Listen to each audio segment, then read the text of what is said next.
کربلا کا خونی منظر ہے، فاطمہ کے لاڈلے کا آخری دیدار ہے، حشر کا ہنگامہ بپا ہے میان اہل بیت، فاطمہ کے لاڈلے کا آخری دیدار ہے، حشر کا ہنگامہ برپا ہے میان اہل بیت۔ امام علی مقام نے دیکھا یکے بعد دیگرے میرے بھائی گئے، میرے عباس کے بازو کاٹے، میرے بچے کو انہوں نے حلق سے چھلنی کر کے مار دیا، علی اکبر کو بھی شہید کیا، قاسم کو بھی شہید کیا، بچا کوئی نہیں تھا۔ ایک زین العابدین بستر سے اٹھ بیٹھا، جوان شہزادہ کہنے لگا بابا جان میں جاتا ہوں۔ امام علی مقام نے ماتھا چوما، کہا زین العابدین تو بھی جائے گا تو میری نسل کس سے چلے گی؟ تجھے زندہ رہنا ہے، اور اگر میرے موت کے بعد بتا ان بیبیوں کو کون دیکھے گا؟ میرے گھر تو ابھی کوئی مرد بچا نہیں، کون جوان ہے جو ان کا سہارا ہوگا؟ لٹا دیا بستر پر، تم آرام کرو۔ مولا زین العابدین سجاد کی قربانیوں کو بھی میں محسوس کرتا ہوں میرے عزیزوں۔ امام زین العابدین جو کربلا کے میدان میں لیٹے لیٹے دیکھتے تھے، جانتے ہو ان کی زندگی کیسی ہو گئی تھی؟ کربلا کے بعد جب یہ مدینے واپس گئے تھے تو کبھی بھی کسی قصاب کی دکان کے پاس کھڑے ہوتے تو رونے لگ جاتے تھے، کھلا گوشت دیکھتے ہیں، کوئی قصائی جو گوشت بھیجتا تھا امام زین العابدین آتے تھے تو جلدی چادر ڈال دیتے گوشت پر۔ لوگ پوچھتے کیوں؟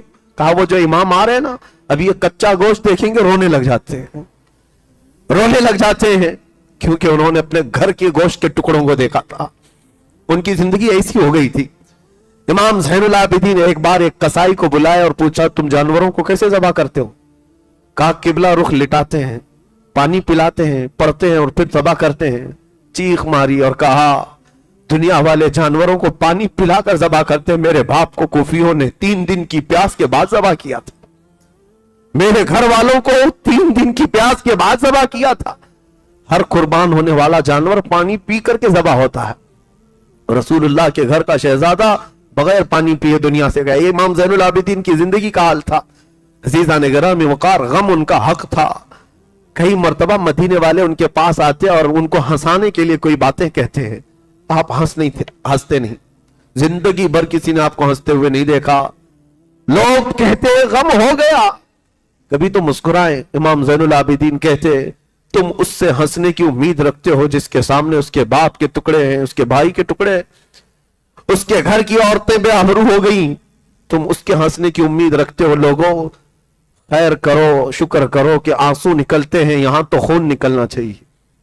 یقیناً ان کے گھر پر جو حالات آئے، میں سمجھتا ہوں دنیا میں کسی اور کے پاس ہوتے تو اتنا بڑا امتحان نہیں دے سکتا تھا۔ امام حسین عظیم اس قائد کو لاکھوں سلام۔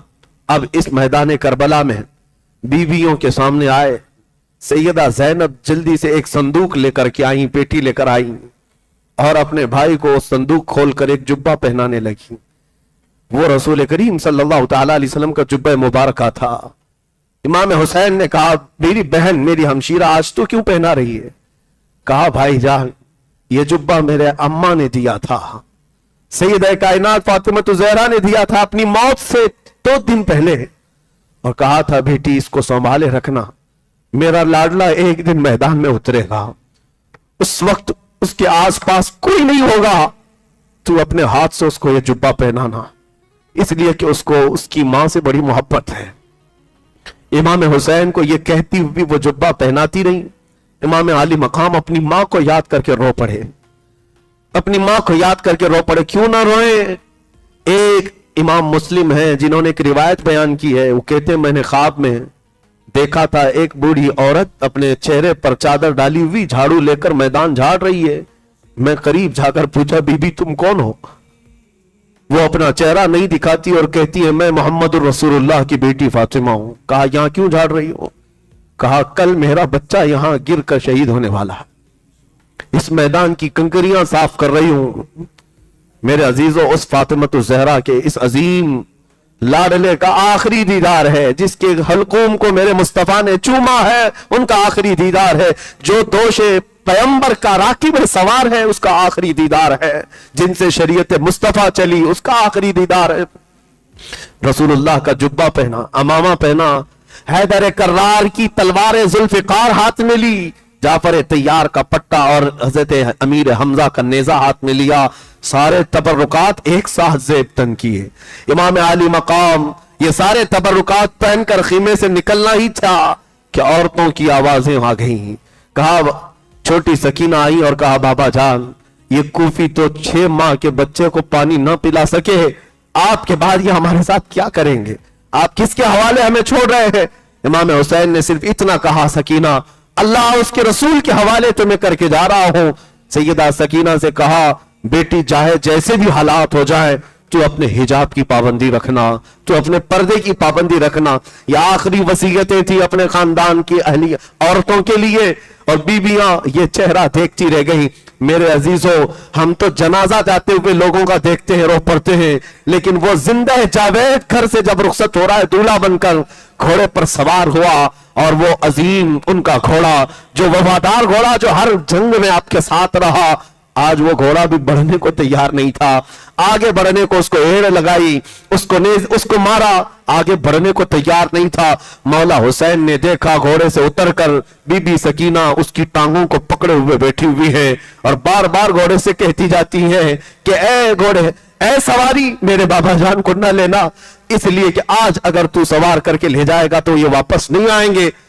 नन्ही सकीना को आपने गोद में उठा लिया और कहा, इस अजीम सवारी को ना रोकना, इसलिए कि आज मेरे इम्तिहान का दिन है और तुम्हारे सब्र के इम्तिहान का दिन है। ये कहते हुए इमाम आली मकाम घोड़े को दौड़ा दिए। ये आखिरी दीदार था खीमे हुसैन की तरफ से। जो ये शहजादा गुलगू कबा रसूलुल्लाह का ये हसीन शहजादा निकला तो मैदान करबला में आकर फिर वो खुतबा दिया जो हुर बिन यजीद के सामने दिया था, अम्र बिन साद के सामने दिया था। आज 10वीं मुहर्रम थी, जुमा का दिन था और ऐन जोहर का वक्त है। उस वक्त हुसैन आजम करबला के रेगजारों में खुतबा देते हैं, अल्लाह की हम्द बयान की, रसूलुल्लाह पर दुरूद व सलाम भेजा और कहा, कुफी हो, क्या तुम्हें मेरी निस्बत पता है? मैं उस फातिमा का बेटा हूं जो रसूलुल्लाह के जिस्म का टुकड़ा है। क्या तुमने मेरे मुतालिक नहीं सुना? मेरे आका ने फरमाया, अल हसन वल हुसैन सय्यदा शबाबी अहलिल जन्नह। क्या तुम्हें मेरी निस्बतें नहीं मालूम? और अगर इन हदीसों पर तुम्हें शक है तो अभी जाबिर बिन अब्दुल्लाह मौजूद है, अबू सईद खुदरी मौजूद है, अभी कई सहाबा रसूलुल्लाह के मौजूद हैं, उनसे जाकर तहकीक कर लो, क्या मेरे रसूल ने ये मेरे मुतालिक नहीं फरमाया? और क्या तुम्हें यह ज़ेब देता है कि तुम रसूलुल्लाह का कलमा पढ़ते हो और उसी रसूल के बेटे के खून से अपने हाथों को रंगीन करो? ये खुतबा ऐसा दर्दनाक था, कूफियों में इसका असर हो गया, कूफियों के दिलों के अंदर एक रौब तारी हो गया। करीब था कि वहां बगावत हो जाती, करीब था कि लोग तलवारें छोड़ देते, करीब था कि लोग नेज़े फेंक देते, हलचल मच जाती, क्योंकि रसूल पाक के शहजादे की जुबान में जो असर था वो कमाल का था। खुतबा सुनकर कूफियों की आंखों में भी आंसू आ गए थे, रोने लग गए थे। एक तरफ हुसैन अपने खीमे की तरफ दिखाते और कहते, मेरा कौन सा बच्चा अब बचा हुआ है, मेरा कौन सा भाई अब बचा हुआ है?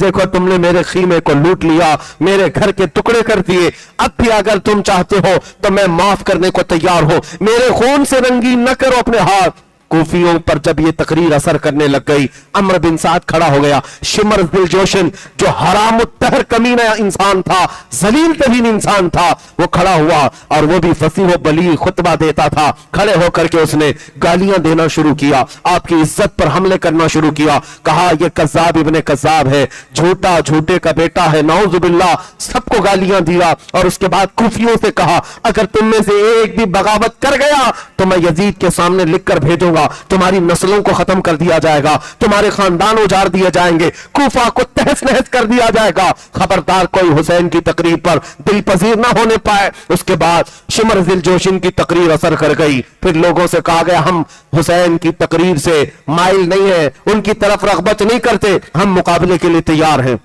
इमाम हुसैन ने कहा, इत्माम हुज्जत के लिए मुझे जो कहना था मैंने कह लिया, अब तुम्हारी मर्जी, आओ मुकाबिल के लिए। अब मुकाबिल के लिए जो लोग आए, हुजैल एक शख्स था, उसके बाद एक अब्दुल्ला बिन समदानी था और कई लोग ऐसे एक के बाद दीगरे आते रहे। इमाम हुसैन रज़ी अल्लाह तआला अन्हु एक दो नहीं कई लोगों को मारकर गिराते रहे। इमाम हुसैन रज़ी अल्लाह तआला अन्हु तकरीबन 100 के करीब लोगों को जख्मी कर चुके थे। तन्हा अली का लाल हजारों में घिर गया।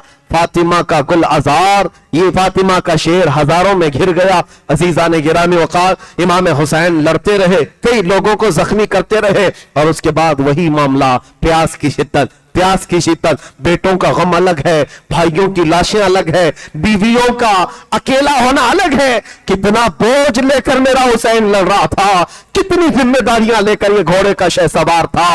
हुसैन इब्ने अली रज़ी अल्लाह तआला अन्हु जब मुकाबला करते रहे, थक करके उनकी गर्दन झुक जाती थी, फिर तलवार उठाते थे, फिर लड़ते थे, यहां तक कि अमर बिन साद ने और शिमर दिलजोशिन ने, खुली बिन यजीद ने, ये सारे लोगों ने भड़काया और कहा ऐसे नहीं, जैसे इससे पहले इनके खानदान के बेटों को पहुंचाया गया है मौत की तक, इसी तरह इनके साथ भी मुकाबला होगा। हुसैन इब्ने अली के पास 200 सवारों को लाया गया और हर जगह से तीर बरसाया गया। कभी हुसैन के जिस्म पर इधर से तीर आए, उधर से तीर आए, अपने ढाल से बचाते रहे, यहां तक कि तारीख निगारों ने बताया है आपके जिस्म मुबारक पर 72 तीर लग गए थे, कोई जिस्म का हिस्सा बाकी नहीं था, चेहरे पर भी, सीने पर भी, कंधों पर भी, पिंडलियों पर भी, रानों पर भी, पेट पर भी, पीठ पर भी, हर जगह तीरों से बौछार, हर तीर जाता जिस्म में पैवस्त होता, हर तीर जाता जिस्म में पैवस्त होता। इमाम हुसैन के पास इतना मौका भी नहीं था कि वो तीरों को निकाल लें, और यहां तक कि घोड़े से उतरकर लेटने का इरादा क्या किया, आपको ये गम सताने लगा जमीन पर लेटने के लिए जिस्म भी बाकी नहीं है, लेटते तो कोई ना कोई तीर पर ही लेटते और तीर अंदर चला जाता, घोड़े पर ही सवार रहे, फिर पुकार कर कहा ऐ लोगों देखो, पूरी दुनिया में जहां जहां इस्लामी हुकूमतें हैं अज़ानें हो रही होंगी और मिंबर पर खतीब खुतबा दे रहा होगा, मेरे नाना का खुतबा पढ़ रहे होंगे, जुमा का दिन है, रसूलुल्लाह का खुतबा दे रहे होंगे, जुमा के दिन लोग नमाज के लिए सजदा रेज हो जाते हैं। क्या तुम में से किसी के अंदर इतनी सख्त नहीं है, इतनी जुर्रत नहीं है कि रसूलुल्लाह के नवासे को 2 रकात नमाज पढ़ने का वक्त दिया जाए? थोड़ी देर के लिए हट जाओ। कूफी हट गए, यहां तक कि तलवारों से जो मुकाबला करने वाले नामर्द गीदर थे, करीब आने को तैयार नहीं थे, तीरों से बौछल कर दिया, छलनी कर दिया, लेकिन करीब आने को कोई तैयार नहीं, दूर से तीर फेंक करके हमला कर रहे थे। इमाम आली मकाम उनके तीरों की तरफ कोई नजर नहीं फरमाई और उनकी तरफ नजरअंदाज करते हुए घोड़े से आप पहली मर्तबा उतरे थे और मैदान करबला में निहायत ही खुशू खुजू के साथ आपने नमाज के लिए रकात बांध ली। तारीख में यह बताया गया, चाहे आपने नमाज की रकात के लिए बांधा हो या फिर अल्लाह करीम की बारगाह में सजदा किया हो, जो भी हो इबादत ही थी, उनका कदम कदम वहां इबादत था, उनका लम्हा लम्हा वहां इबादत था। इमाम आली मकाम थकान से चूर थे। उसके बाद जब आपका सर सजदे की तरफ गिर पड़ा, आप सजदे की तरफ गिरे, खुली बिन यजीद, शिमर दिलजोशिन दुनिया के बदतरीन लोग थे, करीब आए, एक शख्स ने आपकी पीठ पर पांव रखा, दूसरे ने आपकी गर्दन पर तलवार रख करके आपकी गर्दन मुबारका को जिस्म से अलग कर दिया। इन्ना लिल्लाहि व इन्ना इलैहि राजिऊन। कितने बिखरे हुए हैं मदीने के फूल, करबला तेरी किस्मत पे लाखों सलाम। फातिमा के लाडले का आखिरी दीदार है, हश्र का हंगामा बरपा है, मियां ने अहले बैत, तन्हा अली का लाल खारों में घिर गया, फातिमा का लाडला हजारों में घिर गया। हुसैन इब्ने अली की शहादत हुई, लोगों में आवाजें बुलंद हो गई, तबल बजने लग गए, नक्कारे बजने लग गए, झंडे उठा दिए गए और उसके बाद जश्न का माहौल था। इधर से बीबियां ये कहती रह गई, सकीना कहती रह गई, बाबा को हम आखिरी मर्तबा एक ही बार देख सके। अब उसके बाद मैदान करबला की हालत ये थी, हुसैन सुबह से लाशें उठा रहे थे, हुसैन की लाश उठाने वाला कोई जवान नहीं था, वो लाश मुबारका वहीं पड़ी रह गई और जिसमें अकदस करबला के मैदान में वैसी ही रह गया।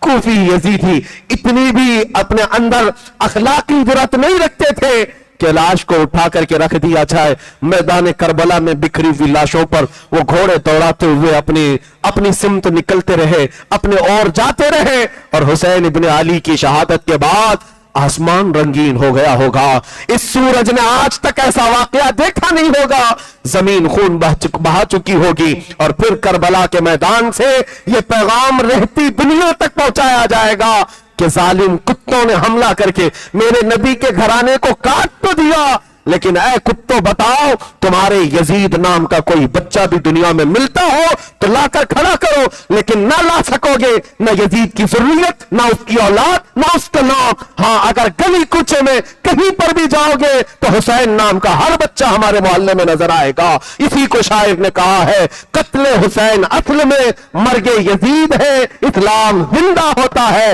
ہر کربلا کے بعد۔ سلام تربت حسین پر، تو نہ رہتا تو نہ رہ جاتی صداقت اے حسین، کلمہ توحید ہے تیری شہادت اے حسین، پھر زمانے نو کو ہے، پھر یزیدیت کے دور کا آنے کا ہے احتمال، پھر زمانے نو کو ہے تیری ضرورت اے حسین، تیری ضرورت اے حسین۔ اے میرے عزیزوں، اے غلاموں، اے جانثاران اہل بیت، اللہ کریم ہمیں کربلا کے ان خاکساروں میں شمار فرمائے اور خاندان اہل بیت کے کتوں میں